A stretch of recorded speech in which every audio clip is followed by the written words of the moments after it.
Friends, welcome to Nila's kitchen. நாம் இன்றைக்கி என்ன பார்க்க போகிறோம்னா சூப்பரான ஒரு உப்பு பருப்பு குழம்பு எப்படி செய்யலான்னு பார்க்கலாங்க.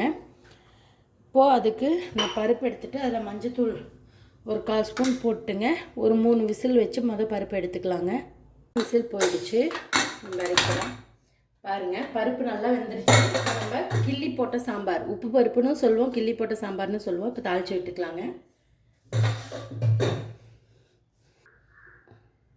இப்போ நான் ஆயில் ஒரு 2 டேபிள் ஸ்பூன் அளவு ஊற்றிக்கிறேங்க. ரொம்ப வேண்டியதில்லை இந்த சாம்பாருக்கு ஆயில். நல்லா காயிட்டும். பாருங்கள், ஆயில் நல்லா காஞ்சிருச்சு. இப்போ கடுகு ஒரு 1/2 டேபிள் ஸ்பூன் அளவு நான் போட்டுக்கிறேங்க. சீரகம் 1/2 டேபிள் ஸ்பூன். நான் அஞ்சலி பெட்டி ஸ்பூனில் போடுறேன். நீங்கள் நார்மல் ஸ்பூன்னால் 1/4 ஸ்பூன் போட்டுக்கோங்க. நல்லா பொரியட்டுங்க. சீரகமும் கடுகு இந்த அளவுக்கு வெடிச்சதுக்கப்புறம் பச்சை மிளகாய் ஒரு 3, வரமிளகாய் ஒரு 3 கிள்ளி வச்சுருக்கேன். சின்ன வெங்காயம் ஒரு 10 வெங்காயத்தை கட் பண்ணியிருக்கேன். கருவேப்பிலை ஒரே ஒரு தக்காளிங்க. இப்போ வாங்க பச்சை மிளகாயும் வரமிளகாயும் ஃபஸ்ட்டு போட்டுக்கலாம். இது நல்லா இப்படி பொரியணும் இந்த ஆயிலில். அப்போ தான் நமக்கு அந்த சாம்பாரில் காரமெல்லாம் உரப்பெல்லாம் ஒட்டுங்க. இது வதங்கிட்டு இருக்கையிலேயே நான் இப்போ சின்ன வெங்காயத்தை போட்டுருவேன். நல்லா ஃப்ரை ஆகணும் ஆனியன் நமக்கு. இந்த ஆனியன் வதங்கிறதுக்கு நான் கொஞ்சமாக கல்லுப்பு ஃபஸ்ட்டு போட்டுக்கிறேங்க.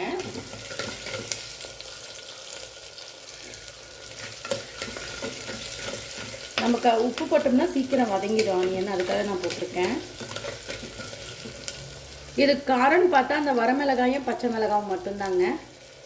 இது நல்லா வதங்கிருச்சு. இப்போ கருவேப்பிலையும் இப்போ நான் தக்காளியும் போட்டுக்கிறேன். இதையும் நல்லா மிக்ஸ் பண்ணிக்கலாம். இது நல்லா வதங்கணும் தக்காளி கருவேப்பிலை.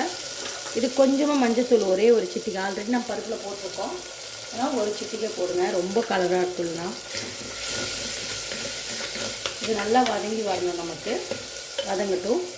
இந்த அளவுக்கு நல்லா வதங்கிடுச்சு.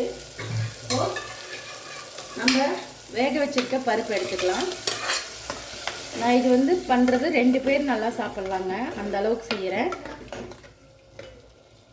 டம்ளர் அளவு தண்ணி ஆட் பண்ணிக்கிறேன். அவ்வளோதாங்க, சூப்பரான ஒரு பருப்பு ரெடி ஆயிடும். இது நல்லா கொதிச்சு வரட்டுங்க.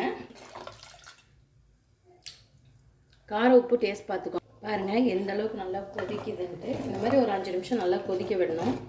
அப்போ தான் அந்த காரம் உரப்பு எல்லாமே அதில் இறங்குங்க.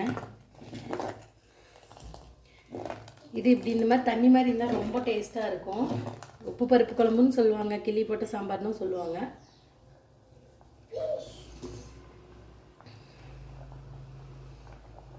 குழம்பு எவ்வளோ சூப்பராக ஆகிடுச்சு. அவ்வளோதாங்க, சூப்பரான ஒரு கிள்ளி போட்ட சாம்பார் ரெடிங்க.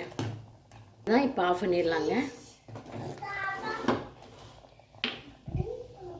பாருங்கள், சூப்பரான ஒரு கிள்ளி போட்ட சாம்பார் ரெடி நமக்கு. ரொம்ப டேஸ்ட்டாக இருக்கும். கண்டிப்பாக நீங்களும் இந்த மாதிரி ட்ரை பண்ணி பாருங்கள்.